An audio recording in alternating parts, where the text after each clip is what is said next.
আল্লাহর প্রিয় বান্দা 7টা যুবক আল্লাহর দ্বীন ও ঈমানকে জিন্দা রাখার জন্য এলাকা ছেড়ে হিজরতের পথে রওনা হয়ে একটা গুহার মধ্যে আশ্রয় নিয়েছি। কুকুর গিয়ে আমাদের পাহারা দিয়েছে। এই কারণে কুকুরের দাম বেড়ে গেছে। চিটার কোনো মূল্য নাই, কিন্তু ধানের সাথে থাকার কারণে চিটার মূল্য বেড়ে যায়। দুনিয়ার মানুষ তোমার কোনো মূল্য নাই। দুনিয়ার মানুষ সব আল্লাহর মখলুক, কোনো দাম নাই।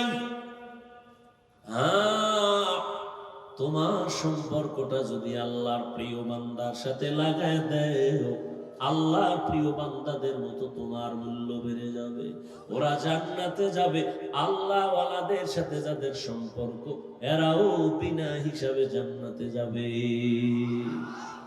বেহেশত আযাকে আযারে নবাশত কাসে রাবা কাসে কারে নবাশু। সোহবত বড় দামি এক সম্পদ। মোহাব্বত আর সোহবত দামি একটা সম্পদ। এরে আল্লাহর গোলাম, এজন্যই তো প্রবাদ আছে, সৎ সঙ্গে স্বর্গবাস, অসৎ সঙ্গে। পারস্যের এক কবি, কবিকুল সম্রাট শেখ সাদি রহমাতুল্লাহর ঘটনা। তিনি 30 বছর দুনিয়াটা ভ্রমণ করেছেন। কয় বছর? 30 বছর ঘুরে ঘুরে যা দেখছেন আল্লাহর কুদরত, এগুলো দিয়ে তিনি আবার লেখছেন। লেখার পরে এগুলো কিতাব হয়েছে। এমনই মকবুল কিতাব তিনি নাই, তার লেখা কিতাব আমাদের মাদ্রাসার পাঠ্য হয়ে গেছে। সাদির কিতাব এখনো প্রত্যেক মাদ্রাসায় পড়ানো হয়।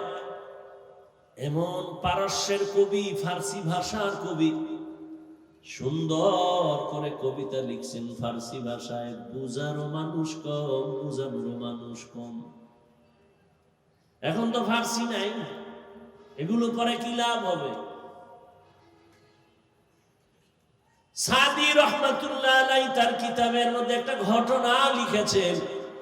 বলেন, আমি একদিন গোসলখানায় গোসল করার জন্য প্রবেশ করলাম। গোসলখানায় যাইয়া দেখি গোসলখানার ভেতর থেকে আতরের ঘ্রাণ আসতেছে। কিসের থেকে? ঘুমাইতেছেন? গোসলখানার থেকে আতরের ঘ্রাণ। এত ঘ্রাণ কেন? চতুর্দিকে আমি নজর দিলাম, এত ঘ্রাণ কিসের থেকে আসে? খুঁজতে খুঁজতে কিছুই পেলাম না। আতর দাও না, কিছুই না। দেখলাম একটা মাটির চাকা পড়ে আছে। সাদি বলেন, আমি মাটির চাকাটা হাতের মধ্যে নিয়ে নাকের কাছে নিয়ে দেখি ওই মাটির থেকে মেশকের ঘ্রাণ আসতেছে।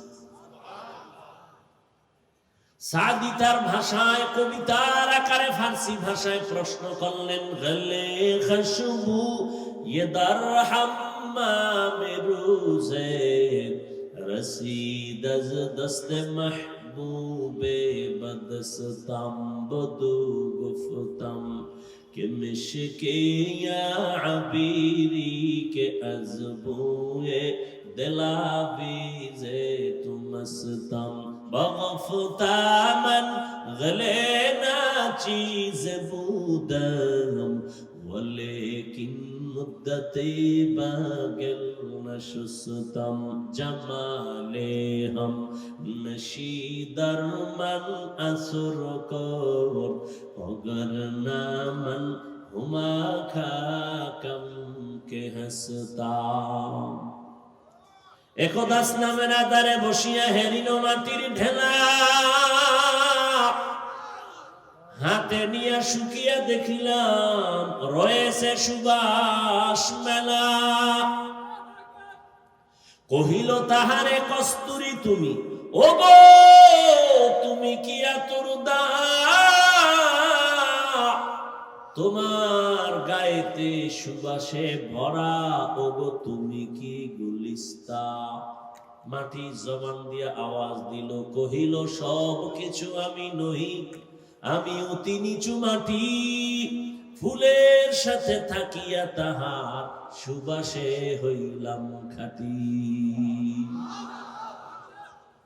সাদি প্রশ্ন করলেন, এই মাটি তুমি আতর দা নাকি মেশকো নাকি আম্বর? মাটি বলে কিছুই না, তো এত ঘ্রাণ কেন? মাটি বলে আমি একটা ফুলের গাছের গোড়ায় থাকার কারণে ঘ্রাণ আমার মধ্যে চলে আসে। সাদি এবার দুনিয়ার মানুষের বয়ান করে, মানুষেরা একটা মাটির চাকা ফুলের গাছের গোড়ায় থাকার কারণে মাটির মধ্যে যদি ফুলের ঘ্রাণ আসতে পারে, একটা গুনাহগার দুনিয়াওয়ালা মানুষ যদি আল্লাহওয়ালার নেক নজরে পড়তে পারো, আল্লাহওয়ালার সাথে যদি সম্পর্ক লাগায় দাও, আল্লাহওয়ালার নেক তাওয়াজ্জু যখন তোমার কলবের মধ্যে গিয়া লাগবে, আল্লাহর ওলিদের নেক নজরে পাওয়ার আর পাওয়ার, এই পাওয়ার সমান নজরের মধ্যে নাই। আল্লাহ এ পাওয়ার দান করেন, কোন বেনামাজিকে দেন না, কোন গুনাহগারকে দেন না। আল্লাহ এই পাওয়ার একমাত্র তার প্রিয় ওলিদের দান করে। আউলিয়ারা কারে উকবা ইখতিয়ার, জাহেলারা কারে দুনিয়া ইখতিয়ার, মাইলে মোমেন সোয়ে মোমেন মিশাবত, মাইলে কাফের সোয়ে কাফের মিশাওয়াত। 3 দিন ব্যাপী মাহফিলের এই প্যান্ডেল এখন বেহেশতের বাগান হয়ে গেছে। আরো আস্তে করে বলুন, আরশে আজিমের মধ্যে আমার রব ফেরেশতাদেরকে নিয়ে একটা সুন্দর মজলিস মিলাইছেন। ফেরেশতাদেরকে সাক্ষী রেখে বলেন, ফেরেশতারা বলো, ওই চান্দনা চৌরাস্তার ভেতরে মানুষগুলো শীতের ভেতরে, ঠান্ডার ভেতরে দোকান বন্ধ করে, ঘর বন্ধ করে, চাকরি বন্ধ করে কেন এরা মরছে? আল্লাহ জানেন না? জানার পরেও ফেরেশতাকে আল্লাহ জিজ্ঞাসা করেন, বলো ওরা ওখানে কেন মরছে, কি চায়? ফেরেশতারা কয়, আল্লাহ এরা আপনাকে চায়। কারে চায়? या इलाही तू मेरा मअबूद है, या इलाही तू मेरा माशूक है, या इलाही मुझसे मुझको दूर कर, ताकि देखो मुझ में तुझको एक नजर, या इलाही तू मेरा माबूद है, या इलाही तू मेरा माशूक है। ফেরেশতারা এরা কি চায়? বলে, ও আল্লাহ এরা কিছুই চায় না, টাকা চায় না, বাড়ি চায় না, গাড়ি চায় না, কিচ্ছু চায় না, তোমাকে চায়। কয় আল্লাহ তোমার বানানো শান্তির ঠিকানা তারা জান্নাত চায়। সুবহানাল্লাহ। আর ফেরেশতারা বলেন, হে আল্লাহ এই বান্দাগুলো তোমার বানানো শাস্তির ঠিকানা জাহান্নাম থেকে সবাই মুক্তি চায়। আল্লাহ বলেন, ও ফেরেশতারা এরা আমি আল্লাহকে কোনদিন দেখছিনি বলো? ফেরেশতারা বলেন, না আল্লাহ এরা কোনদিন আপনাকে দেখে নাই। আমার জান্নাত দেখছিনি? কয় না। আমার জাহান্নাম দেখছে নাকি? বলে না দেখে নাই। আল্লাহ কয়, যদি দেখতো, আমার বান্দারা যদি বলো আমি আল্লাহকে যদি ওরা দেখতো কেমন করত? ফেরেশতারা বলেন, হে মালিক তোমাকে যদি একবার দেখতো এরা বেকারার হয়ে যাইতো, তোমাকে তোমাকে পাওয়ার জন্য পাগলের মতো তারা ছুটতো। আমার জান্নাত যদি দেখতো কেমন করতো, ফেরেশতারা বলেন এরা পাগলের মতো হয়ে যাইতো জান্নাতে ঢোকার জন্য। আমার জাহান্নাম যদি দেখতো কি করতো, ফেরেশতারা বলেন হে আল্লাহ, আপনার জাহান্নাম দেখলে জাহান্নামের আগুনের ভয় এরা জীবন দিয়ে পালাবার জন্য পাগল হয়ে দৌড়াইতো। আল্লাহ বলেন ফেরেশতা সাক্ষী থাক, তোমরাই তো মানুষ বানাইতে নিষেধ করেছিলাম, আজ আমি তোমাদের সাক্ষী রেখে ওয়াদা করতেছি, আজ আমাকে না দেখে আমার মায়া মোহব্বত নিয়ে যারা বসছে, আমার জান্নাত না দেখে যারা জান্নাত পাওয়ার আশায় বসছে, আমার জাহান্নাম না দেখে জাহান্নামের আগুনের ভয় যারা এখানে বসছে আর মুক্তি চায়, সাক্ষী থাকো আমি আল্লাহ এদের জীবনের সব গুনাহগুলো মাফ করে দিলাম। আতিনা ফি দারে দুনিয়া না হাসানা, আতিনা ফি দারে উকবা না হাসান, ইয়া গিয়াসাল মুস্তাগীসিন ইহদিনা লাফতিখারা বিল উলুমি ওয়াল গিনা, হর গরিদে নেকো তু तैयार है, जो न मांगे उससे तू बेजार है। আল্লাহ বলে সবাই রে মাফ, এই প্যান্ডেলে যারা আছে সব মাফ। ফেরেশতারাকে আল্লাহ সবাই তো তোমাকে পাওয়ার জন্য এখানে বসে নাই, কিছু কিছু তোমার গোলাম এরা তোমাকে পাওয়ার জন্য প্যান্ডেলে আসে নাই, এরা অন্য কাজে যাইতেছিল। হঠাৎ তোমার কোরআনের আওয়াজ পাইয়া দেখার জন্য তারা ভেতরে ঢুকছে, এরা বয়ান শুনতে আসে নাই, এরা হঠাৎ করে ঢুকছে, বাড়ির থেকে ওয়াজের নিয়তে আসে নাই। আল্লাহ কয় ফেরেশতা সাক্ষী থাক, তাদেরও মাফ করে দিলাম। ও আল্লাহ তাদের কেন মাফ করলা, তারা তো ওয়াজ শুনতে আসে নাই। আল্লাহ কয় আমার আশিকদের আমি বড় মুহাব্বতের নজর করে দেখেছি, আমারে যারা না দেখি আমাকে পাওয়ার জন্য পাগল, আমি আল্লাহ ওদের মুহাব্বতের নজর দিয়ে তাকাইলাম, আর আমার আশিকের সাথে যারা মিলিয়া গেল, ওর অন্তরে কি আছে আমার জানার দরকার নাই, আমি ওদের মায়ার কারণে ওদেরও মাফ করে দিলাম। আল্লাহ বড় দয়াময়। এই জন্য বুঝাইতেছিলাম সোহবাত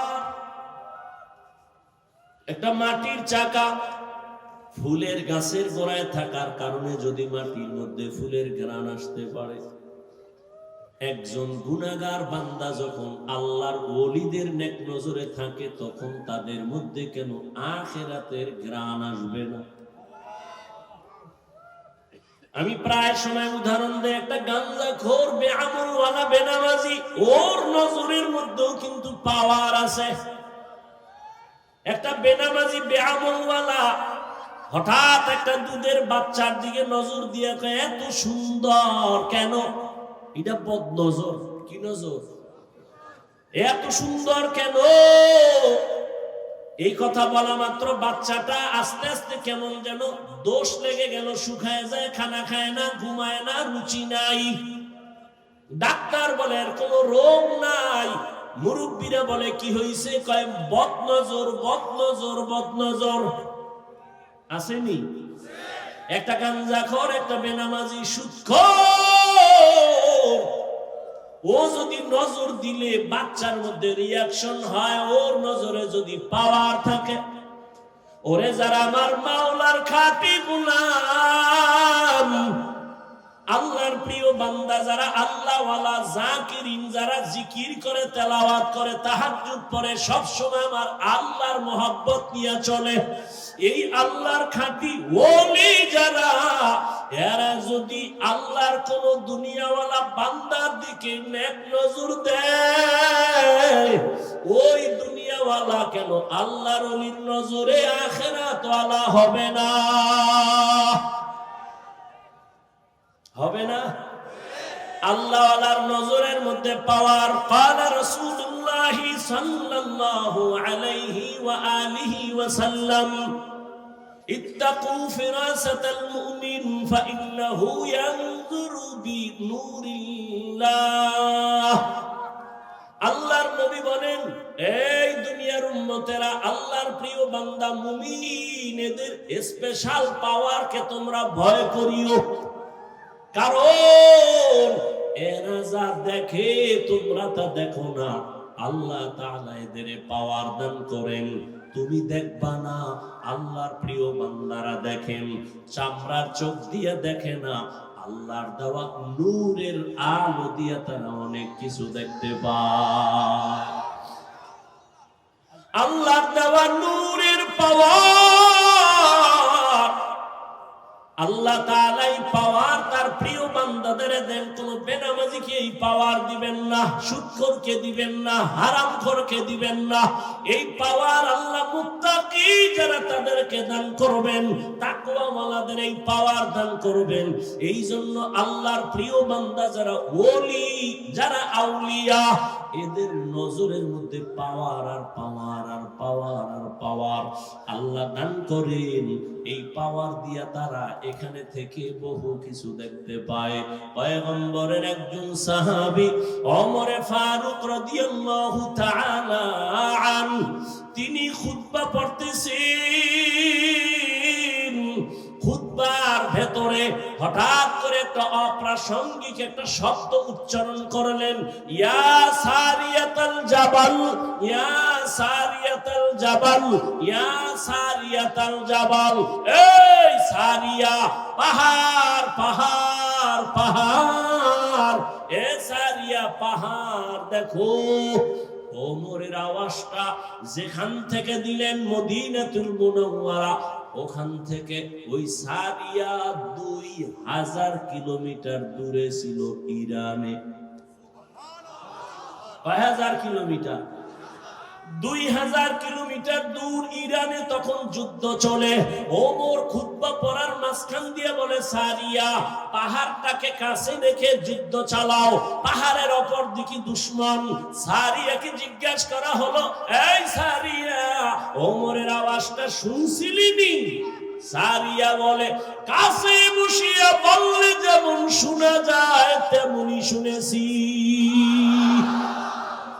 আউলিয়ারা কারে উকবা ইখতিয়ার, জাহেলারা কারে দুনিয়া ইখতিয়ার। মাইলে মোমেন সোয়ে মোমেন মিশাবত, মাইলে কাফের সোয়ে কাফের মিশাবত।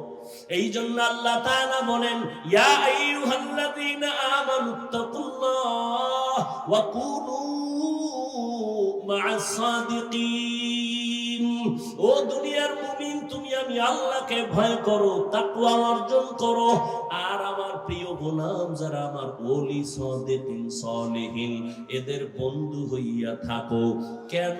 তোমার জীবনটাকে তুমি গড়ার জন্য আল্লাহওয়ালাদের সাথে বন্ধুত্ব বানাও, তাদের নেক নজর লাগাও। কতক্ষণ তোমার রংটা তাদের রঙে রঙিন হবে না? যতক্ষণ। এরে ঢাকা কলেজে গিয়া দেখ, জাহাঙ্গীরনগরে গিয়া দেখ, কলেজের ছেলে লেখাপড়া করে, মাথায় পাগড়ি লাগানো, বড় দাড়ি, বড় জামা, পেছন থেকে তাকাইলে মনে হয় যেন কোন মসজিদের খতিব। এই যুবক বাবা, কোন মসজিদে নামাজ পড়াও? যুবক পেছনে ফিরে বলে, আস্তাগফিরুল্লাহ, আমি তো আরবি ভালো করে পড়তে পারি না, আবার কোথায় নামাজ পড়াবো? বলে তাহলে তুমি কোথায় কি করো? বলে আমি ঢাকা কলেজে পড়ি। তোমার এই হালাত কেন? মাথায় পাগড়ি কেন? তুমি কলেজে পড়ো, তোমার দাড়ি এত বড় কেন? তুমি ঢাকা কলেজে পড়ো, তোমার জামা এত বড় কেন? কয় আমার আল্লাহর ওলিদের নেক নজর লাগাইছি,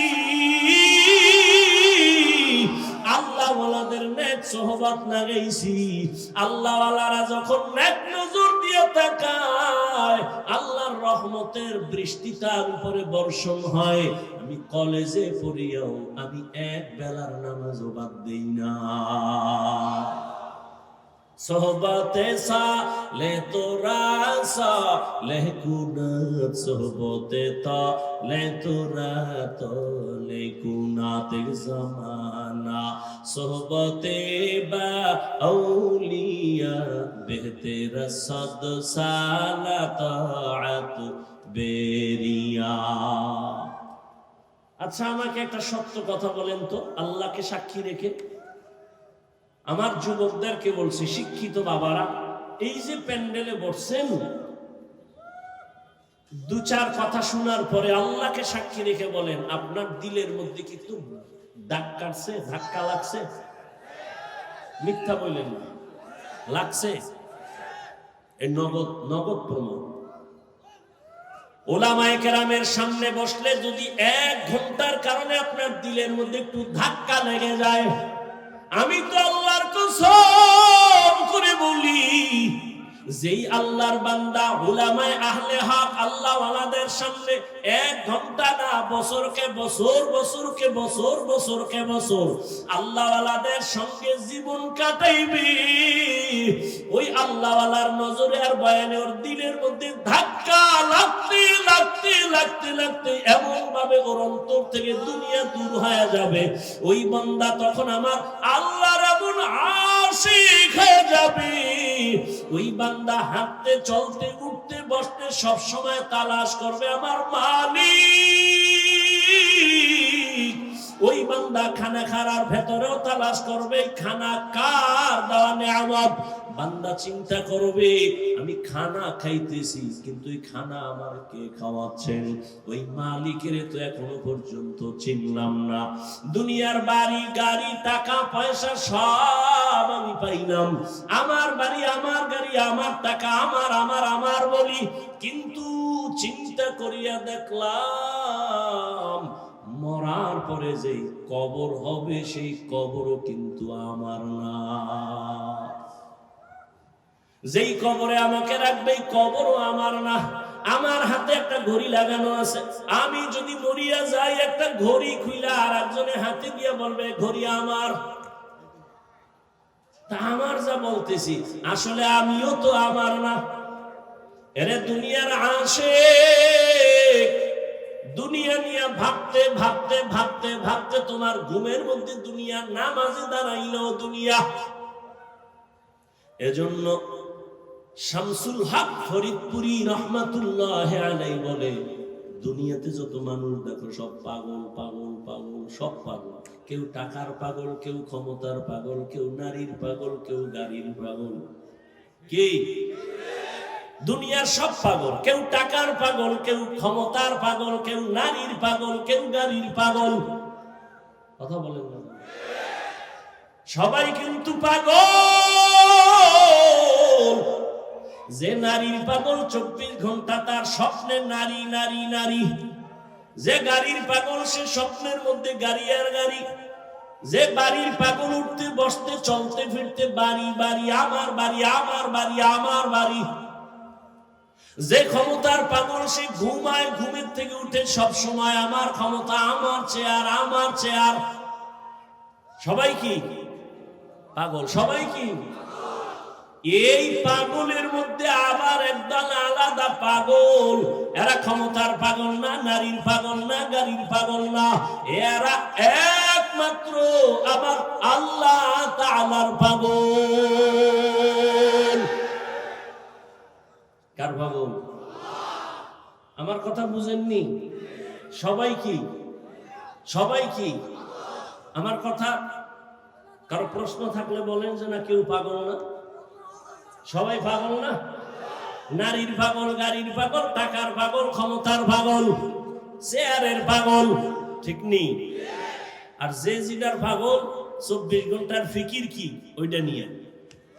আর একদল মানুষ এই জমিনের একমাত্র আসমানের মালিকের পাগল, খুঁজেই মালিককে। জমিনের পাগল তালাশ করে এই জমিনের মালিককে, বারবার তালাশ করে এই জমিন কে বানাইলেন। সূর্যের দিকে তাকা, তালাশ করে এই সূর্যের মালিককে। চন্দ্রের দিকে তাকায় চন্দ্রের মালিককে। বান্দা হাঁটতে চলতে ভাবে আমি যে কত সুন্দর ভাবে কণ্ঠ বাজাইয়া কথা বলি, কণ্ঠ আমারে কে দিয়েছে? আমি ঘুমাইয়া মরিয়া গেছি, ঘুমের মানুষ মরার মতো, কোন হুঁশ নাই। ঘরে চোর ঢুকছে, টের পাওয়া যায় না। মহিলার কানের অলংকার নিয়ে গেছে, চোরে টের পায় না, কেমন মরা। আল্লাহর যারা পাগল এরা ভাবে এই মরা থেকে কে আমারে আবার সজাগ করলো। এই ভাবতে ভাবতে তার মধ্যে এমন একটা ফিকির চলে আসে, ওই বান্দা এখন ও আল্লাহর মহাব্বত এমন ভাবে এসে যায়, ও ডানে বামে সামনে পেছনে এমন একটা অবস্থা তার তৈরি হয়। ওই বান্দা তখন শুধু আল্লাহর তালাশ করে, আল্লাহরে তালাশ করে কেমনে তার সাথে মোলাকাত হবে।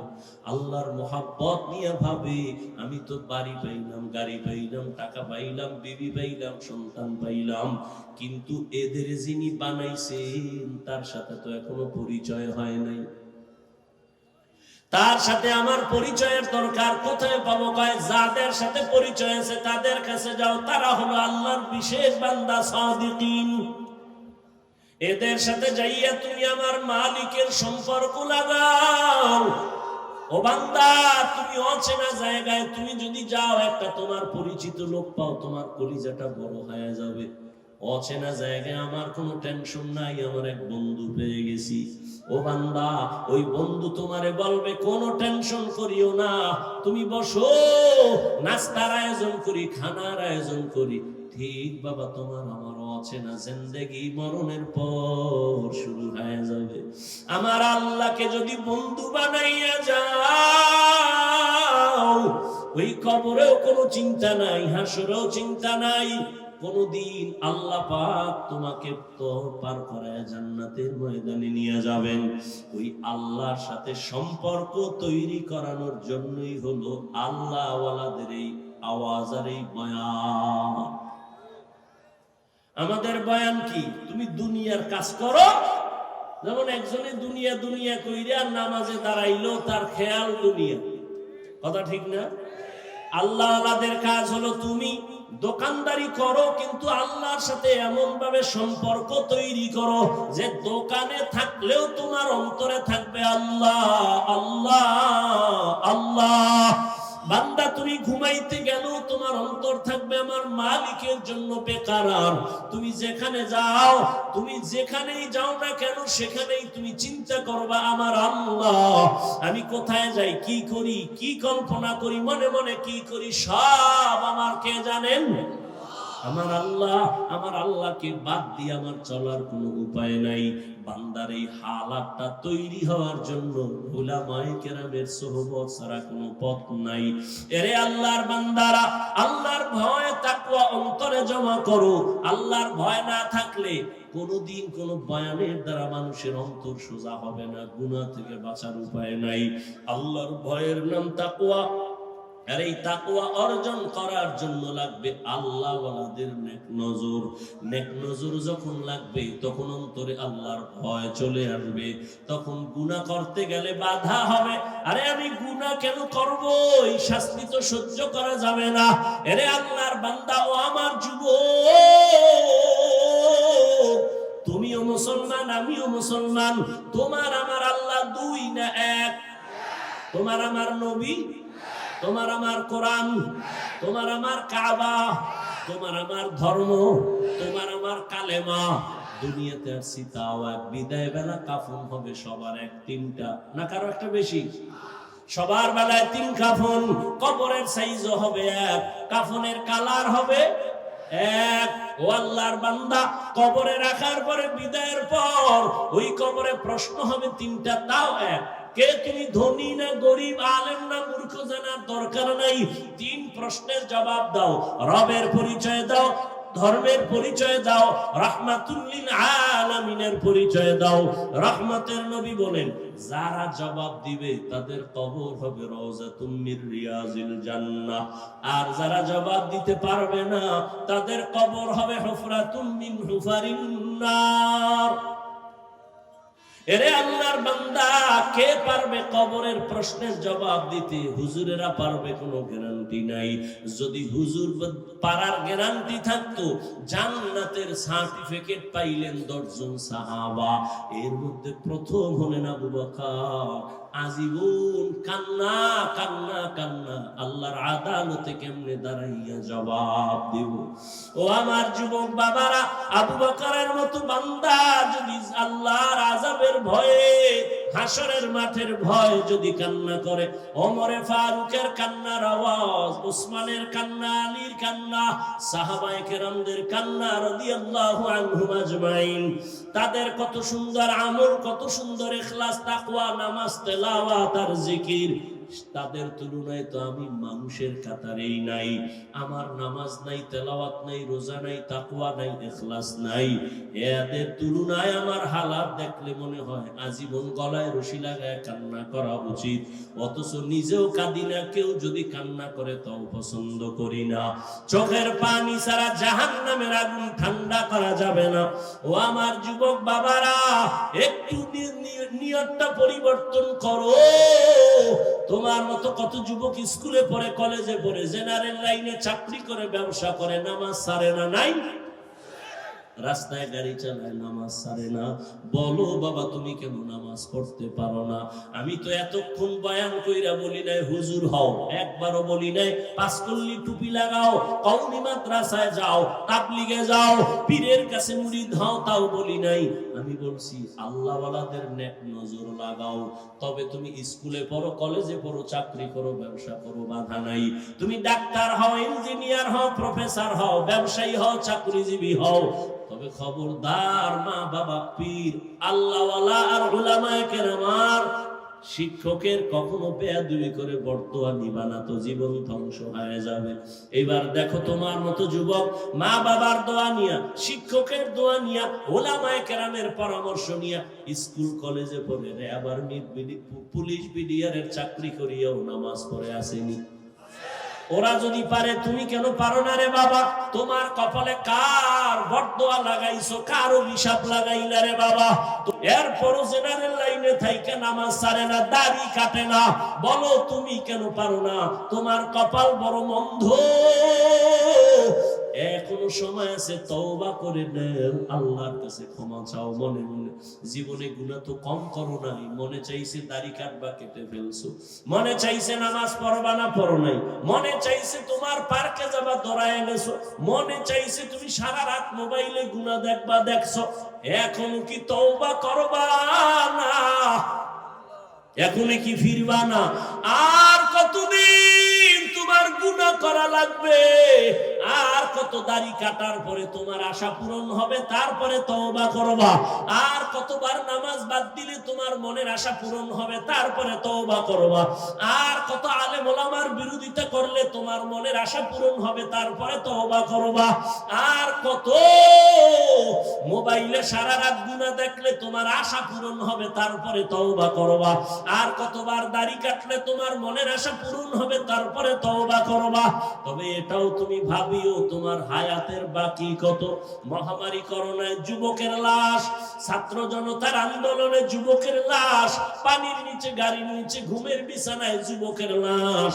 ও আল্লাহর বান্দারা, এখনো তওবা করো, না হয় বলো আমাদের কথা কেন তোমরা মানবা না? আমরা তো আল্লাহর কোরআন, নবীর আওয়াজ আর হাদিস দিয়া বয়ান করি। যদি বলো না আমরা ভুলে আছি, তোমরা সঠিক লাইনে আসো, বলো তাহলে দলিল দাও, আমি নামাজ রোজা বাদ দিয়ে দাড়ি কেটে ফেলি, তোমার মতো প্যান্ট শার্ট টাই লাগায় রাস্তায় নেমে যাই। আর যদি বলো না হাফিজ ভাই, উলামায়ে কেরাম লাইনে আছেন, আমরা শয়তানের ধোঁকায় পড়ে গুনাহ করে আমরা লাইন ছাড়া হয়ে গেছি। আমি তোমাকে একটা গালিও দিব না, আমি বিনয়ের সাথে বলবো যুবক বাবা, অনুরোধ করি যদি তোমার অন্তর বলে উলামায়ে কেরাম সঠিক লাইনে আছে, তুমি শয়তানের ধোঁকায় গুনাহ করে ভুলের পথে আছো, তাহলে আমি বলবো যুবক বাবা পা দুটো আগাইয়া দাও, আমি নিচে নেমে তোমার পায়ে হাত রেখে বলবো আর দাড়ি কাটিয়া নবীরে কষ্ট দিও না, আর নামাজ ছাড়িয়া আমার আল্লাহকে বেজার করিও না। পায়ে হাত রেখে বলি এখনো তওবা করো, আর কত দাড়ি কাটবা, কত নামাজ ছাড়বা, কত গুনাহ করবা। অন্তরে বুঝাও যে তোমার মতো যুবক জেনারেল লাইনে থাকিয়াও যদি নামাজ পড়ে, চাকরি করে, পর্দা করে, দাড়িওয়ালা হয়, তুমি কেন পারবা না? মনে মনে আমার মালিকের কাছে তওবার নিয়তে ডাকো, হে মালিক এই ময়দানে মনে হয় আমার মতো গুনাহগার কেউ নাই, ও গুনার কারণে আমার হাত না পাক, আমার চোখ না পাক, আমার জিহ্বা না পাক, আমার অন্তর না পাক। গুনাহ নিয়ে কবরে যেতে চাই না, কারণ এই গুনাহগার কবরে গুনাহ নিয়ে গেলে জাহান্নামের আগুন, গুনাহ নিয়ে কবরে গেলে দুই পার্শ্বের মাটির চাপ সহ্য করতে পারবা না রে বাবা। দুনিয়াতে সূর্যের গরম সহ্য করতে পারি না, মশার কামড় সহ্য করতে পারি না, একটা বেতের বাড়ি সইতে পারি না। ওরে গুনাহ নিয়ে গেলে কবরে যদি যাই, ওই জায়গায় তো আমার মাওলানাগিরি চলবে না, মুফতিগিরি চলবে না, বক্তাগিরি চলবে না। ওই জায়গায় গিয়া যদি তিনটা প্রশ্নের জবাব দিতে না পারি, আমার আল্লাহ রাগ হইয়া আওয়াজ দিবেন, ও ফেরেশতারা জাহান্নামের আগুন দিয়ে কবরটা ভরিয়া দাও। এই নাফরমানের আর সুযোগ দেওয়া হবে না। আল্লাহ বলবেন কবরের মাটি দুই দিক দিয়া জোরে জোরে চাপ দাও, এমন জোরে চাপ দিবে পাঁজরের হাড় চুরমার হয়ে যাবে। ও আল্লাহর বান্দারা, কয়েকদিন আর দুনিয়া, চোখের সামনে কত লাশ আর লাশ, এখনো সময় আছে তওবা করে নাও। আল্লাহর কাছে চোখের পানি ছেড়ে বলো, হে মালিক আমি দুনিয়ার যে কোনো কাজই করি আর গুনাহ করব না, নামাজ ছাড়বো না, আর দাড়ি কাটবো না, বেপরদায় চলবো না, মা বাবার সাথে বেয়াদবি করব না, শিক্ষকের দোয়া নিয়ে, উলামায়ে কেরামের নেক নজর নিয়ে নবীজির তরিকা মেনে চলবো। তওবা করার মতো যদি অন্তর তৈরি হয়, ও পর্দার আড়ালের মা বোনেরা, আপনার মতো কত মা এখনো আছে পর্দা করে, নামাজ পড়ে, মোবাইলে সময় নষ্ট করে না, সন্তানগুলো আদর্শওয়ালা বানানোর চেষ্টা করে। ও আম্মা জানেরা, আপনারা কেন পারবেন না? স্বামীর মাল হেফাজত করবেন, নামাজ পড়বেন, পর্দায় থাকবেন, মোবাইলে সময় নষ্ট করবেন না, সন্তানটাকে আদর্শ ডাক্তার বানাবেন, নেককার ইঞ্জিনিয়ার বানাবেন, গুনাহমুক্ত জীবন আপনি উপহার দিয়া সন্তানকে ভালো বানায় যাবেন, আপনার জীবনটা মরার পরও ধন্য হয়ে যাবে। এখনো সময় আছে, তওবা করে নেন, আর বেপরদায় চলবেন না, নামাজ ছাড়বেন না, মোবাইলে সময় নষ্ট করবেন না, আর সন্তানগুলোকে গুনাহের পথে চালাবেন না, আর স্বামীর মাল খেয়ানত করবেন না। তওবার নিয়ত যদি থাকে, অবৃদ্ধ বাবাজিরা, আপনার মতো কত বুড়ারা মসজিদে গিয়া নামাজ আদায় করে 5 বেলার, আপনি কেন পারবেন না? আল্লাহর মুহাব্বত নিয়া এখন থেকে তৈরি হয়ে যান। আল্লাহর প্রিয় বান্দা, আল্লাহ ওয়ালা যারা, যাদের বয়ানে, যাদের সোহবতে গেলে আমলের জন্য দিল তৈরি হবে, চোখে পানি আসবে, এমন আল্লাহ ওয়ালাদের বয়ান আর সোহবত নিয়া এখন থেকেই তৈরি হয়ে যান। আল্লাহকে বলতে থাকেন, আল্লাহ মনে হয় যেন গুনার কারণে আমার মতো খারাপ আর কেউ নাই, আমি মনে হয় জাহান্নামী, না আল্লাহ শয়তানের ধোকায় গুনাহ করেছি আর যাব না জাহান্নামে। ও আল্লাহ মাফ করে দাও, আর দাড়ি কাটবো না, নামাজ ছাড়বো না, বেপরদায় চলবো না, মা বাবার দোয়া নিয়ে, শিক্ষকের দোয়া নিয়ে, উলামাদের পরামর্শ নিয়ে নবীজির আদর্শ মেনে চলবো। তওবা করার মতো যদি অন্তর তৈরি হয়, মুনাফিকি যদি না থাকে, খাঁটি তওবার নিয়ত যাদের আছে, দুটো হাত আমার আল্লাহকে দেখাইয়া দেন। আয় আল্লাহ, হাতগুলো কবুল করে নেন, তওবা কবুল করে নেন, তওবার উপরে মজবুত হইয়া চলার মতো তৌফিক দান করেন। আমিন। আলহামদুলিল্লাহি রাব্বিল আলামিন। والصلاة والسلام على سيد الأنبياء والمرسلين وعلى آله وأصحابه أجمعين. يا أرحم الراحمين، يا أرحم الراحمين، يا أرحم الراحمين. رب ارحمهما كما ربياني صغيرا. اللهم إنك عفو كريم تحب العفو فاعف عنا. اللهم إنا نسألك رضاك والجنة ونعوذ بك من سخطك والنار. اللهم إنا نعوذ بك من البرص والجنون والجذام وسيء الأسقام. اللهم اجعلني من المستجابين للدعوات. اللهم اكفيناهم بما شئت. اللهم إنا نجعلك في نحورهم ونعوذ بك من شرورهم. إنا كفيناك المستهزئين. اللهم إني أعوذ بك من كل عمل يخزيني. اللهم إنا نسألك رضاك والجنة. اللهم اجعلني في عيني صغيرا وفي أعين الناس كبيرا. উদয়ের মালিক, গুনাহের বোঝা নিয়ে আপনার দরওয়াজায় হাজির। কত উলামায়ে কেরাম, মুরব্বী, হাজী সাহেব, ব্যবসায়ী, চাকুরিজীবী, আমার কলি